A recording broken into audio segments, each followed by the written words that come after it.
Kita harus kenal diri kita, siapa kita, apa kita. Sehingga kita tahu apa yang harus kita lakukan.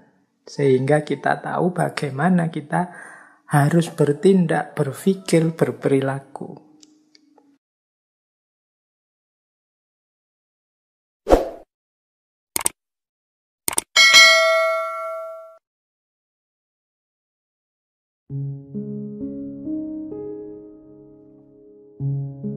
Jadi kata Goethe, one must be something in order to do something. Seseorang harus menjadi sesuatu agar bisa melakukan sesuatu. Nah, ini kan kalau dimaknai secara luas itu ya kita ini harus sesuatu dulu sebelum bisa melakukan sesuatu. Sesuatu dulu itu kan pertama-tama kita harus paham, kita harus kenal kita itu apa, kita itu siapa. Jadi kita bisa menunjuk satu barang, misalnya bantal, itu kan karena kita tahu itu bantal. Kita tahu itu kursi, kita tahu ini laptop, kita tahu itu HP, itu kan karena kita paham tentang kesesuatuan itu. Nah, maka kita juga begitu. Kita juga harus kenal kesesuatuan kita. Kalau manusia mungkin bukan sesuatu, kesiapaan kita. Tujuannya apa kalau kalimatnya Goethe tadi? Agar kita bisa to do something, bisa melakukan sesuatu. Ya kayak tadi misalnya saya contohkan, saya tahu kok kalau ini bantal. Ketika saya tahu bantal kan, terus saya ngerti benar bagaimana barang ini saya manfaatkan. Mungkin untuk alas tidur atau alas duduk, untuk bersandar. Karena aku paham gunanya barang ini. Aku paham karena aku ngerti identitasnya, ngerti statusnya. Nah, itu namanya be something, kita tahu kesesuatuannya. Nah, kita juga begitu. Kita harus kenal diri kita, siapa kita, apa kita. Sehingga kita tahu apa yang harus kita lakukan. Sehingga kita tahu bagaimana kita harus bertindak, berpikir, berperilaku. Inilah sebenarnya quotes ini menegaskan pentingnya kita tahu diri kita, pentingnya kita paham identitas kita. Misalnya sering saya ilustrasikan ya di banyak kajian. Kita mengidentifikasi diri kita sebagai seorang mahasiswa misalnya. Loh, begitu kita paham tentang kemahasiswaan kita, kemudian kan mudah bagi kita selanjutnya untuk apa yang harus saya lakukan, apa yang jangan saya lakukan. Karena aku ini mahasiswa. Oh, aku ini seorang kakak. Kalau di rumah ada adik-adik. Nah, ini kan kita nanti jelas apa yang harus saya lakukan, apa yang jangan saya lakukan di rumah. Dengan mengidentifikasi statusku sebagai kakak. Apa yang harus aku lakukan di hadapan ayah ibu, apa yang harus aku lakukan di hadapan adik-adikku, apa yang harus aku lakukan di lingkungan sekitarku, dan lain sebagainya. Itu ketika aku sudah tahu posisiku. Ketika aku sadar siapa aku, maka one must be something in order to do something. Orang harus kenal dirinya, baru dia jelas apa yang harus dia lakukan. Hari ini banyak orang yang kesulitan mengidentifikasi dirinya, memahami posisi dan porsi hidupnya. Akhirnya dia sulit mengenali dirinya. Yang bisa dilakukan hanya ikut arus ke utara, ke selatan, yang lain ke utara, ikut ke utara, yang lain ke selatan, ikut ke selatan. Tidak punya pendirian, tidak punya patokan, aku ini siapa, maka yang harus aku lakukan apa. Sehingga kadang-kadang, ini nyuwun sewu, kadang-kadang ada orang itu yang makomnya masih murid tapi gayanya kayak guru. Makomnya masih awam tapi gayanya kayak orang alim.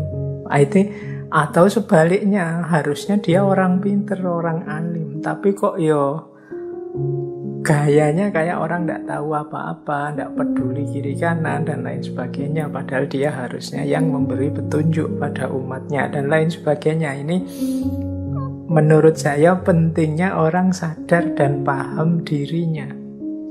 Dengan kita kenali diri kita, kita pahami identitas kita, di sanalah jelas bagi kita selanjutnya apa yang harus kita lakukan dan apa yang jangan kita lakukan. Mana yang wajib jadi tanggung jawab kita dan mana yang ini tidak seharusnya saya lakukan. Nah, oke. Kalau teman-teman nanti bekerja di perusahaan, di lembaga, di organisasi apapun, itu kan juga harus jelas. Ini saya posisinya apa, tugasku apa. Jadi job description-ku apa sesuai dengan jabatan yang aku emban. Kalau di kampus misalnya, kalau dekan itu tugasnya ini, kalau ketua jurusan, ketua program studi itu tugasnya ini, kalau yang staff tugasnya ini dan lain sebagainya. Itu kan dia bisa melakukan tugasnya ketika tahu posisinya apa. Inilah pentingnya orang mengenali dirinya, paham status dan identitasnya. Baik, kita lanjutkan. Nah, sekarang kita awali dari definisinya. Ada banyak sebenarnya definisi-definisi yang menjelaskan tentang identitas ini.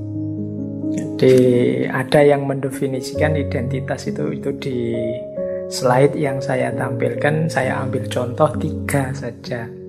Meskipun ada banyak sekali definisi tentang identitas yang menjadi penciri masing-masing orang.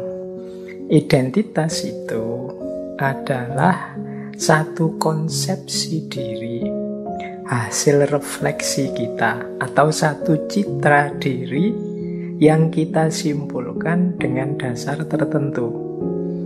Misalnya dengan dasar keluarga, dengan dasar gender, dengan dasar budaya, dengan dasar etnis, dan lain sebagainya. Ini identitas. Maksudnya definisi ini, identitas itu citra diri kita, konsep kita tentang diri kita. Yang itu kita ambil biasanya itu dari berbagai sumber. Misalnya, saya itu dari keluarga ini loh, saya itu terahnya ini loh, saya masih keturunan ini loh. Nah, ini menegaskan identitas berdasarkan keluarga atau berdasarkan etnis. Saya orang Jawa, saya Sunda, saya Bugis, saya Madura, dan lain sebagainya. Ini kan konsep diri, citra diri yang kita simpulkan tentang diri kita berdasarkan etnis kita, berdasarkan budaya kita. Ini definisi pertama. Jadi, kalau berdasarkan definisi ini, berarti nanti diri kita ini punya citra sendiri sesuai kesimpulan kita, konsep yang kita buat untuk diri kita. Saya itu Muslim, Indonesia, Jawa. Nah, ini kan konsep kita tentang diri kita. Jadi karena Jawa itu gaya saya begini, karena Muslim yang saya lakukan ini, karena Indonesia yang saya perbuat dan aktivitas saya ya tentang ini dan lain sebagainya. Nah, ini definisi pertama. Ada lagi definisi kedua tentang identitas.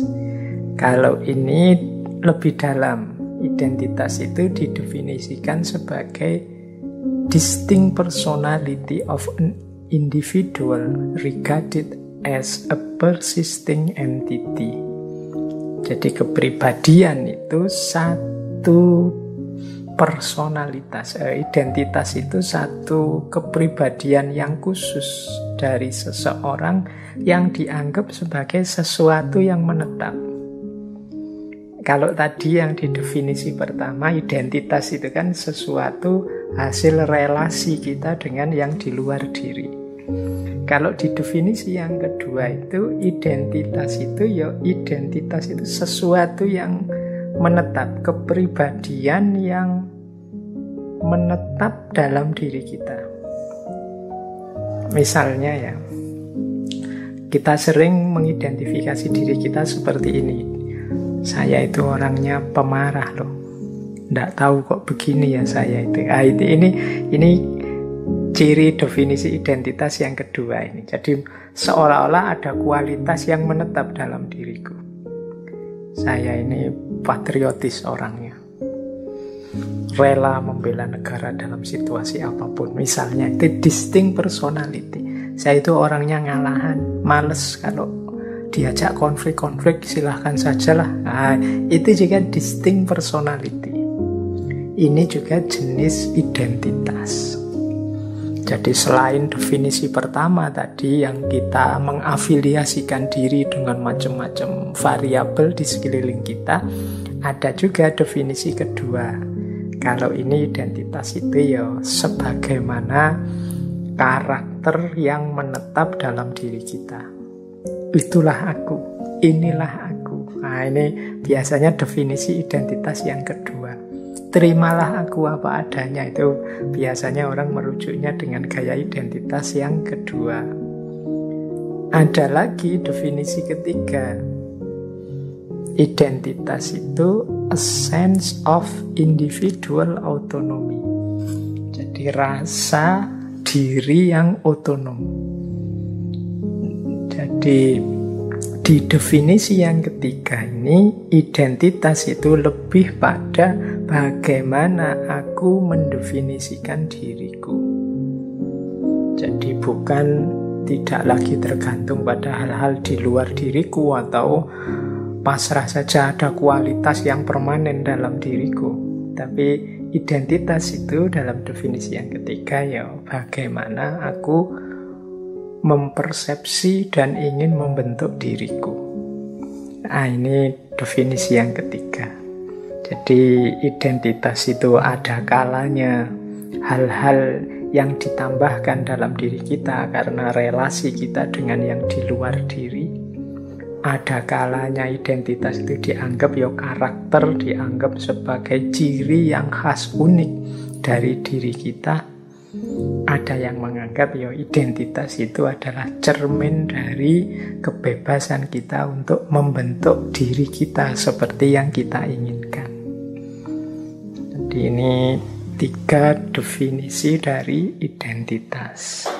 Yang satu terserah pada hubungan-hubungan di sekeliling kita. Yang kedua harus kita cari karakter-karakter khusus kita.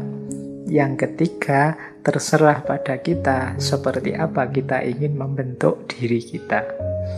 Jadi ini masing-masing nanti ada filosofinya, nanti kita jelaskan di belakang. Paling tidak teman-teman malam hari ini ngerti ya, kalau kita bilang identitas itu ada gaya yang pertama, ada gaya yang kedua, ada gaya yang ketiga. Kalau yang ada di KTP itu biasanya ya gaya pertama. Nama kita siapa, lahir di mana, dari keluarga apa, gendernya laki-laki apa perempuan dan lain sebagainya. Itu kan identitas pertama yang berhubungan dengan afiliasi-afiliasi kita dengan hal-hal di luar diri. Ada yang kedua itu berarti kalau teman-teman belajar tasawuf, belajar filsafat tentang manusia, sisi batin dan lain-lain, ini membahas karakter identitas yang menetap, sosok sisi manusiawi kita. Ada lagi versi identitas itu ketiga, yaitu bagaimana kita membentuk diri kita, berproses membentuk dunia ini seperti yang kita inginkan. Nah, itulah nanti jadi penciri kita. Jadi ini 3 tipe definisi tentang identitas. Ya kalau mau lebih didetailkan lagi, di situ saya bedakan ada personal identity, ada cultural identity dan social identities, dan juga others. Others itu parameter-parameter yang lain. personal identity ini lebih pada definisi identitas yang kedua dan ketiga. Dan malam hari ini sebenarnya kita akan lebih fokus pada personal identity-nya. Bagaimana kita memahami diri personal kita.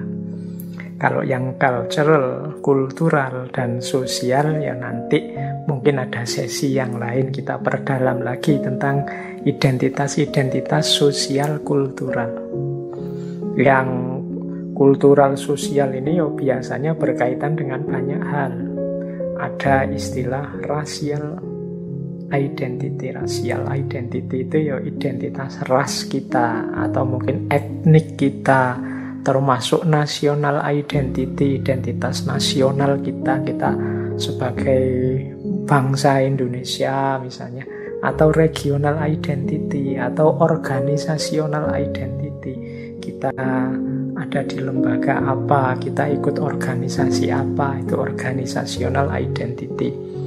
Bahkan hari ini ada cyber atau fantasi identity, identitas fantasi, identitas cyber. Ini menarik untuk kita bahas ya kapan-kapan. Jadi identitas kultural sosial versi baru. Ada orang itu yang misalnya punya identity yang sifatnya cyber atau fantasi puluhan, ratusan, bahkan mungkin yang kita sebut hari ini buzzer itu ya. Jadi identitas yang itu tidak otentik kita, tapi untuk kita buat berfantasi, main-main saja.